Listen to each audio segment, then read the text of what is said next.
റാന്നിയിൽ കനത്ത മഴയോടൊപ്പം വീശിയടിച്ച ചുഴലിക്കാറ്റിൽ മരങ്ങൾ കടപുഴി വീണത് മൂലം ഇട്ടിയപ്പാറ ടൗണിൽ വൻ ഗതാഗതക്കുരുക്ക് നേരിട്ടു. റാന്നി ടൗണിൽ ഇട്ടിയപ്പാറ ബൈപ്പാസ് റോഡിലാണ് മരങ്ങൾ ഒടിഞ്ഞു വീണു ഗതാഗതം സ്തംഭിച്ചത്. ഇന്ന് രാവിലെ 11 മണിയോടെ പെയ്ത കനത്ത മഴയോടൊപ്പം എത്തിയ കാറ്റാണ് ടൗണിലെ ബൈപ്പാസ് റോഡിൽ നാശം വിതച്ചത്. ഗതാഗതം സംഭവിച്ചതോടെ ഇട്ടിയപ്പാറ ടൗണിൽ ചെത്തോങ്കര മുതൽ മാമുക്ക് വലിയപാലം വരെ ഗതാഗതക്കുരുക്ക് രൂപപ്പെട്ടു.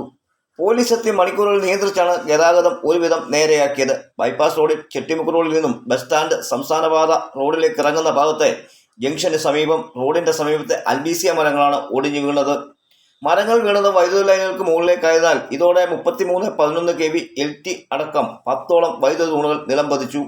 Ranni Manimala substation 33 kV line തകരാറിലായതിനാൽ പുനഃസ്ഥാപിക്കാൻ 3 ദിവസമെങ്കിലും കഴിയുമെന്ന് അധികൃതർ പറഞ്ഞു. സ്വകാര്യ വ്യക്തികളുടെ വസ്തുവിലെ 60ഓളം മരങ്ങളാണ് ഒടിഞ്ഞു വീണത്. അഗ്നിശമന സേനയുടെ റാന്നി പത്തനംതിട്ട യൂണിറ്റിന്റെയും KICB എന്നിവരുടെ നേതൃത്വത്തിൽ മരങ്ങൾ വെട്ടിനീക്കി. ചെട്ടിമുക്ക് ഗതാഗതം പുനഃസ്ഥാപിച്ചു.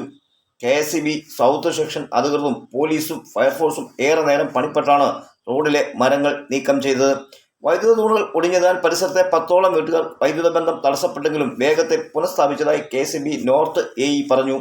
ബൈപ്പാസിൽ മരം വീണ ഭാഗത്തുകൂടി ബസ് സ്റ്റാൻഡിലേക്കും സംസ്ഥാനപാതയിലേക്ക് റോഡിന്റെ വശങ്ങളിൽ അപകടമാകും തരം നിലയിൽ നിൽക്കുന്ന അൽബീസിയ മരങ്ങൾ മുറിച്ചു മാറ്റാനുള്ളതിനാൽ ബൈപ്പാസ് വൺ വേ റോഡ് തൽക്കാലം നിയന്ത്രണം ഏർപ്പെടുത്തിയതായി പോലീസും പറഞ്ഞു.